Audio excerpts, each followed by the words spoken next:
नमस्कार मित्रों, संस्कृत साहित्य एवं संस्कृति के चैनल पे मनुस्मृति में आपका स्वागत है। मैं हूं डॉक्टर हरिनिवास। ऋणादान प्रकरण चल रहा है। काफी बड़ा प्रकरण है। वैसे तो 8वां अध्याय व्यवहार अध्याय है, लेकिन इसमें ये ऋण लेना देना, साक्षी, ये सारी चर्चाएं चल रही हैं। साक्षी को लेकर के भी 2-3 वीडियो हुए। अब जब कोई ऋण लिया जाता है तो देने वाला ऋण इसी वजह से देता है कि उसका कुछ लाभ होना चाहिए। जैसे बैंक आपको अगर ऋण देती है तो आपसे ब्याज लेती है, तो ब्याज वगैरह क्या कैसे हो सकता है, आज इसकी चर्चा करते हैं। वैसे तो इस चर्चा का कोई कारण नहीं है, क्योंकि आप कहेंगे आज ऐसे कोई नियम लागू तो नहीं पड़ते हैं, लेकिन हम भूतकाल को अगर समझ लें और जान लें तो शायद हम वर्तमान काल में या तो सुखी होने का रास्ता ढूंढ सकते हैं, या हम सुखी हैं तो इस चीज का एहसास कर सकते हैं। इसलिए चलिए, ऋणे देये प्रतिज्ञाते पंचकम शतमर्हति।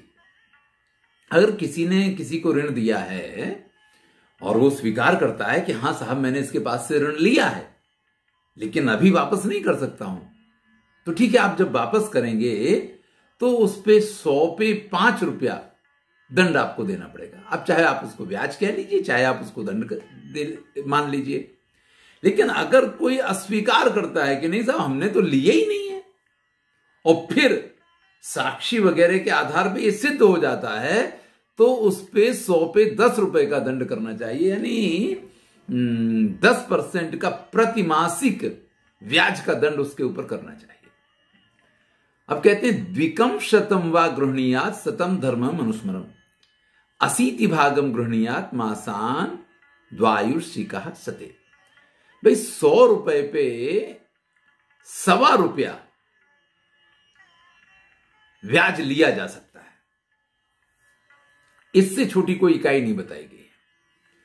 यानी अगर आपने 100 रुपया ब्याज पे दिया है तो 1.25 रुपया प्रति 100 रुपए पे आप ब्याज ले सकते हैं। अगर इतने से आपकी बात नहीं बनती है तो द्विकम शतम, तो 100 पे 2 रुपए का भी ब्याज लिया जा सकता है। यह वार्षिक ब्याज की बात नहीं है, मासिक ब्याज की बात है। आप द्विकम त्रिकम चतुष्कम चा पंचकम चा शतम समम, आप अपनी अनुकूलता के हिसाब से 2%, 3%, 4% और 5% तक के ब्याज को हमारे यहां मनुस्मृति ये कहती है कि ये योग्य है। विचार कर लीजिए, 5% का मतलब हुआ 60% ब्याज हुआ। हर महीने 5% देना यानी 60% ब्याज देना है। और अगर दंड के रूप में किया गया तो 10% कर दिया जाएगा, यानी 100 रुपए पे 10 रुपए ब्याज देना है।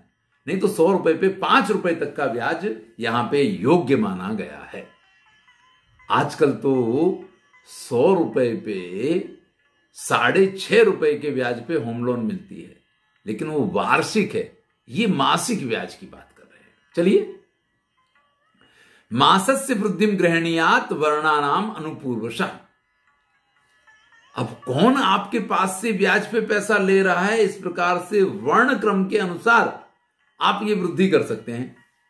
यानी अगर आपके पास से ब्राह्मण ने धन लिया है तो आपको 2% से ऊपर का ब्याज नहीं लेना चाहिए।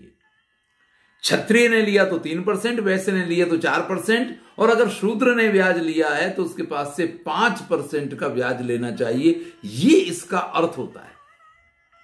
अब आप कहेंगे कि ऐसा क्यों, ये तो बहुत गलत है, ये कौन सी व्यवस्था हुई? तो भैया, आज भी व्यवस्थाएं कुछ ऐसे ही हैं। अगर आप सरकारी नौकरी में हैं, आपके क्रेडिट गुण बहुत अच्छे हैं, तो आपको 6.5% पे बैंक ब्याज दे रहा होम लोन, और नहीं तो आपको 12% पे भी होम लोन मिल रही है। आपको पर्सनल लोन चाहिए तो 9.5 से 10% पे भी मिल जाएगी, और आपको पर्सनल लोन चाहिए तो 18% पे भी मिलेगी। अब ये सब गणित काम करेगा क्रेडिट गुण पे। तो जो अच्छा कमा रहे हैं, अच्छा खर्च कर रहे हैं, क्रेडिट कार्ड का अच्छी तरीके से उपयोग कर रहे हैं, जिनके क्रेडिट गुण बहुत अच्छे हैं, तो उनके लिए ये बड़ी सरल प्रक्रिया है। और जहां से संभावना ऐसी है कि पता नहीं पैसा जाने के बाद आएगा नहीं आएगा, वहां पे आज भी बैंक इसी प्रकार से अधिक ब्याज लेते हैं। तो व्यवस्थाएं आज भी वही हैं और व्यवस्थाएं पहले भी वही थी, क्योंकि अगर शूद्र को धन दिया है तो आपको यह मान करके देना है कि हो सकता है कि ब्याज मिले, मूड़ी नहीं भी मिले। लेकिन अगर ब्राह्मण ने लिया है जो सक्षम है, वो आपको समय पे पैसा वापस करेगा, इसका आपको विश्वास रहता है। तो ये सारी चीजें धन के देने में विश्वास की बात के ऊपर है। अगर किसी व्यक्ति ने पैसा तो ब्याज पे लिया, लेकिन आपको विश्वास नहीं था, इसलिए आपने कहा कि कुछ गिरवी रखो तब हम देंगे। तो अगर किसी ने अपनी भूमि है, किसी ने अपनी गाय है, किसी ने अपने कोई पशु हैं, या किसी ने अपना सुवर्ण वगैरह आपके पास गिरवी रखा है, तो इस स्थिति में उसके पास से ब्याज नहीं लिया जाएगा। ब्याज लेने का अधिकार नहीं रहता है। हां, अगर भूमि की उपज वही व्यक्ति रख रहा है जिसने आपके पास भूमि गिरवी रखी है, तो आप उससे ब्याज ले सकते हैं। लेकिन आपने भूमि आपके पास गिरवी रखी और आपने कहा कि अब इसका होना तो हम लेंगे, तो भैया अगर आप उसकी उपज ले रहे हैं, अगर उस पर खेती करवा के और उसके अधिकार आपने ले रखे हैं, गाय है उसका दूध अगर आप पी रहे हैं, बैल हैं अगर उनका उपयोग आप कर रहे हैं अपनी खेती में, तो ऐसी स्थिति में आप जिसको ऋण दिया है उसके पास से ब्याज लेने का अधिकार नहीं रहता।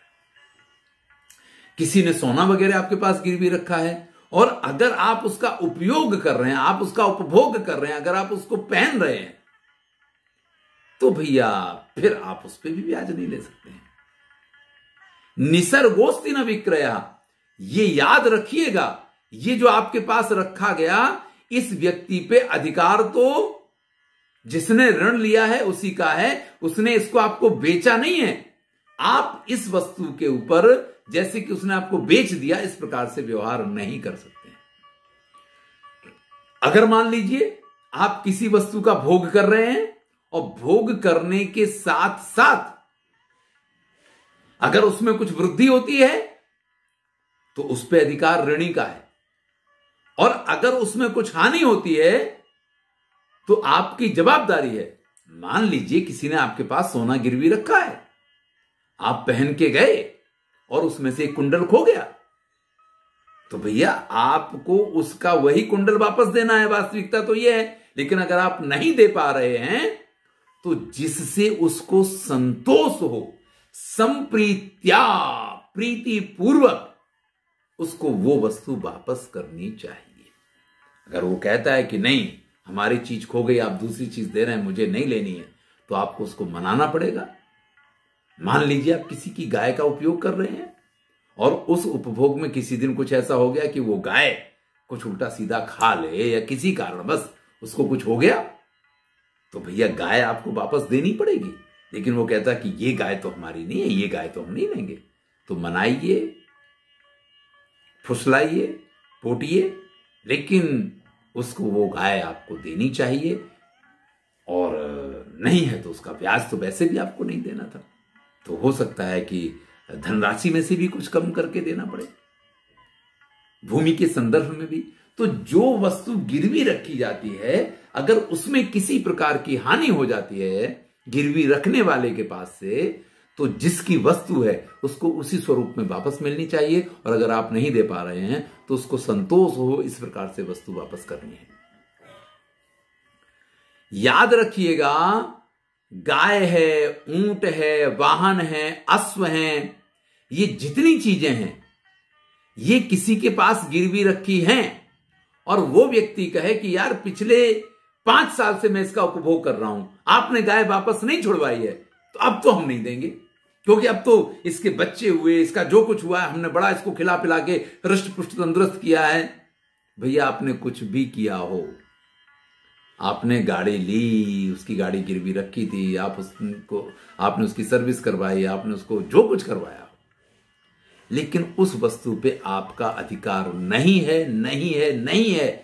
जिसने वो गिरवी रखी है उसी व्यक्ति का उसके ऊपर, यानी जो उसका मूल मालिक है उसी का उसके ऊपर अधिकार माना जाएगा। कभी भी जिसके पास गिरवी रखी गई है वो उसके ऊपर मालिकाना हक नहीं दिखा सकता है। अब एक विशिष्ट बात करते हैं कि अगर कोई वस्तु ऐसी है कि आपके देखते देखते उस वस्तु को सामने वाला उपयोग में ला रहा है, उसके उपभोग में वो वस्तु है और आप उसको मना भी नहीं कर रहे हैं, तो भैया अगर 10 साल ऐसे चले गए तो फिर उस वस्तु पे उपभोग करने वाले का अधिकार होता है। अजड़ चेद पौगंडो विषय चास्य भुंजते भग्नम तद व्यवहारेण भोक्ता तद द्रव्य मरती। आप ठीक ठाक हैं, आप पागल भी नहीं हैं और आप बच्चे भी नहीं हैं, फिर भी आपकी कोई चीज, कोई व्यक्ति अगर दसियों साल से अपने उपभोग में रख रहा है और आप उसको नहीं रोकते हैं, आप उसके बारे में कोई राजा के पास फरियाद भी नहीं करते हैं, तो फिर आपका अधिकार उसके ऊपर नहीं रहता है, फिर उस व्यक्ति का अधिकार उसके ऊपर हो जाया करता है। लेकिन ये याद रखिए कि ये वस्तु गिरवी रखी गई हो, इस वस्तु का सीमा के साथ कोई लेना देना हो, ये किसी बच्चे का धन हो, ये किसी की निधि हो, ये किसी स्त्री का धन हो, ये किसी के द्वारा आपके पास रखे गए धरोहर के रूप में हो, ये राजा का राजस्व हो या किसी ब्राह्मण का धन हो, तो आपने कितने भी समय तक इसका भोग किया हो, फिर भी इस पे उसी का अधिकार रहेगा। भोग करने वाले का अधिकार इसके ऊपर नहीं बनता है। ध्यान दीजिएगा, आप सक्षम हैं, आप समर्थ हैं, आप बच्चे नहीं हैं, आप पागल भी नहीं हैं, आपकी बुद्धि भी तंदुरुस्त है, आप हर तरीके से ठीक ठाक हैं। और ऐसे में अगर आपके मकान का उपभोग कोई कर रहा है, अगर आपने उसको किराए पे दे रखा है तब तो एक बात है, लेकिन दसियों साल से अगर एक ही व्यक्ति उपभोग कर रहा है और उसके पास से आपने कोई इस प्रकार के दस्तावेज नहीं तैयार करवाए हैं, तो उस पर उसका अधिकार उस समय स्वीकार किया गया है। हां, अगर आपने किराए पे दिया, हर महीने आप उसका किराया ले रहे हैं, तो अधिकार नहीं बनता है। यह स्वामिना अनुज्ञातम आदिम भुंगते विचक्षणा तेनार्ध वृद्धिर भोक्तव्या तस्य भोगस्य निष्कृति। अब अगर कोई व्यक्ति ये मान ले कि मैं तो इसका स्वामी हूं और इस प्रकार से जो धरोहर आपके पास रखी हुई है या जो गिरवी रखी हुई चीज है आपके पास, धरोहर की बात नहीं है, जो गिरवी रखी हुई चीज है, अगर उसका व्यक्ति उपभोग करता है तो उसको जो ब्याज है वो तो माफ करना ही चाहिए, लेकिन मूड़ी में से भी अगर वो व्यक्ति कहता है कि आपने तो मेरी वस्तु का दुरुपयोग किया है, तो उसको संतुष्ट करने के लिए उसमें भी कमी करने का यहां पे विधान किया गया है। कुशीद वृद्धि द्वैगुण्यम नास्तेसी सकृदाहृदा धान्ये सदे लवे बाह्ये नाति क्रामति पंचता। भाई देखिए, आपके पास से किसी ने 100 रुपया लिया, आपने 5 रुपए महीने के हिसाब से उसके पास से ब्याज लिया, यानी 12 महीने में आपके पास 60 रुपया तो आ गया। और थोड़े दिन 2 साल तक वो धन अगर उसके पास रहा तो 2 साल में आपके पास आपका मूल आ गया और ऊपर से 20 रुपया अधिक भी आ गया आपके पास। 60 रुपए पहली साल आ गए, 60 रुपए दूसरी साल आ गए, यानी 120 रुपए आ गए। तो भैया ऐसी स्थिति में आप 3 साल तक अगर इसको चला, कहते ये हैं कि धन जो है वो 2 गुने से ज्यादा उसके पास से वापस नहीं लेना चाहिए। अगर आपने किसी को ब्याज पे दिया है पैसा, तो 2 गुना आपके पास आ जाए तो उससे अधिक आपको उसके पास से लेने की अपेक्षा नहीं रखनी चाहिए, लेना नहीं चाहिए। और अगर आपने किसी को खेती वगैरह, कोई वृक्ष वगैरह आपके पास गिरवी रखे हैं, तो जितना आपने उसको दिया है उससे 5 गुना आपको प्राप्त हो जाए, क्योंकि उसमें क्या होता है कि ब्याज आपको मिल रहा है, लेकिन यहां आप मेहनत करते हैं, वृक्षों की रक्षा करते हैं, तब फल आपको मिलते हैं, या खेत में आप खेती करते हैं तब आपको मिलता है, तो वहां खर्च भी होता है। तो यहां 5 गुना मिल जाए तो उसके बाद उस पर आपका अधिकार नहीं रहता है, वो जिसकी वस्तु उसको वापस दे देनी चाहिए। अब अगर मान लीजिए कोई व्यक्ति आपको ब्याज दे ही नहीं रहा है, तो 100 पे 5 रुपए के ब्याज का जो नियमन किया गया है, आप ब्याज पे ब्याज नहीं ले सकते हैं। चक्र वृद्धि, काल वृद्धि, कारिता कायिका चया, भले आपने लिखवा लिया हो कि आप इसके ऊपर से इतना ब्याज, और अगर इतने 3 महीने में ब्याज नहीं देंगे, हर 3 महीने में ब्याज देना पड़ेगा, नहीं देंगे तो 3 महीने बाद वो मूली में जुड़ जाएगा। ये सब चीजें नहीं चलने वाली। एक अवधि होती है और उस अवधि तक आप इस प्रकार से चक्रवृद्धि ब्याज नहीं ले सकते हैं। अगर कोई आपका ऋण वापस देने में असमर्थ है, वो आपको ब्याज भी नहीं दे रहा है, और उसने कहा कि साहब आप दोबारा से इसका लेख कर दीजिए, 1 साल हो गया मैंने आपको ब्याज नहीं दिया है, तो 100 रुपए के ऊपर 60 रुपया जो ब्याज हुआ वो भी आप इसमें जोड़ दो, भले 160 रुपया आप इसको गिन लो, लेकिन ना तो मुझे गलत सिद्ध करो, जब स्थिति होगी मैं आपको दे दूंगा। तो ऐसी स्थिति में जब वो व्यक्ति दोबारा आपके साथ करार करने के लिए तैयार हो, तो आप ब्याज को मूलधन में जोड़ सकते हैं। ये विधान है।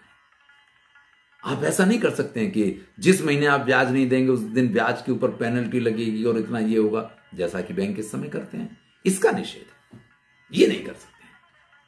आपको ब्याज देना है, हर महीने देना है, नहीं देना है, 1 आध महीने आगे पीछे हुआ तो भी वो ब्याज लिया जाना चाहिए। 2 महीने का एक साथ दे दिया तो भी, क्योंकि ब्याज आप ले रहे हैं। अब ब्याज पे भी पेनल्टी और ब्याज, इसका यहां पे निषेध किया गया है। लेकिन अगर कोई व्यक्ति ब्याज दे ही नहीं रहा है और पूरा जो अवधि आपके साथ तय हुई है वो अवधि पूरी हो जाती है, तो ऐसे में आपके पास एक अधिकार है कि आप राजा के पास जाकर के उसके संदर्भ में केस कर सकते हैं। तो कहता भैया केस वेस मत करो, आप हमारे ब्याज को भी मूल में जोड़ दो और जैसे हमारे पास सुविधा होगी वैसे हम कर देंगे। तो इस प्रकार से वो चक्रवृद्धि ब्याज स्वीकार्य है, वो ब्याज के ऊपर ब्याज आप ले सकते हैं। अब चलिए भैया थोड़ी सी बात प्रतिभू की कर लेते हैं। प्रतिभू कहते हैं जो जमानत देते हैं। यहां पे बड़े विशिष्ट नियम कहे गए हैं और आज भी वो नियम इसी रूप में लागू है। अगर किसी व्यक्ति ने कोई धन आपके पास से ऋण के रूप में लिया है तो उसमें साक्षी एक चीज होती है और जमानत दूसरी चीज होती है। जो व्यक्ति जमानत देता है वो जमानत 2 प्रकार की होती है। एक जमानत ये होती है कि नहीं, इस व्यक्ति को मैं पहचानता हूं और आप जब कहोगे इसको आपके सम्मुख उपस्थित करूंगा। और दूसरी जमानत ये होती है कि नहीं साहब, अगर ये नहीं भरेंगे तो हम भरने के लिए तैयार हैं। तो अगर पहले प्रकार की जमानत है तो जमानत देने वाले के पास से आप पैसा वसूल नहीं कर सकते। लेकिन अगर दूसरे प्रकार की जमानत दी है कि अगर ये नहीं देगा तो हम भरेंगे, तो जमानती के पास से नहीं, उसके संतान के पास से भी ये धन वापस मिलना चाहिए। राजा का ये अधिकार है और राजा को ऐसा करवाना चाहिए। लेकिन प्रातिभाव्यम वृथादानम आक्षिकम सौरिकम चयत दंड शुल्कावशेषम च ना पुत्रो दातुमर्हति। अगर कोई जमानत का धन है, देखिए यहां पे ऋण और जमानत का धन 2 चीजें अलग अलग है। ऋण वो है जो बैंक ने दिया है, वो वापस मिलना है, लेकिन उसके ऊपर ब्याज भी लगेगा, वो जमानत का धन हुआ। तो यहां ये कहते कि जमानत का धन वृथा दान, कह दिया इतना हम देंगे और नहीं दिया। अब आप कहोगे साहब वो तो मर गए लेकिन उन्होंने वादा किया था कि इतना हम देंगे, अब आपको देना चाहिए। कोई जुए में हार गए, वो पैसा हो, कोई अड्डे का मदिरा का पैसा हो, कुछ दंड किया गया हो या कुछ लिया दिया बाकी रह गया हो, ऋण नहीं, यही दुकान का पैसा वगैरह, ना पुत्रो दातुमर्हति, तो वो पुत्र के पास से वसूल नहीं किया जा सकता है।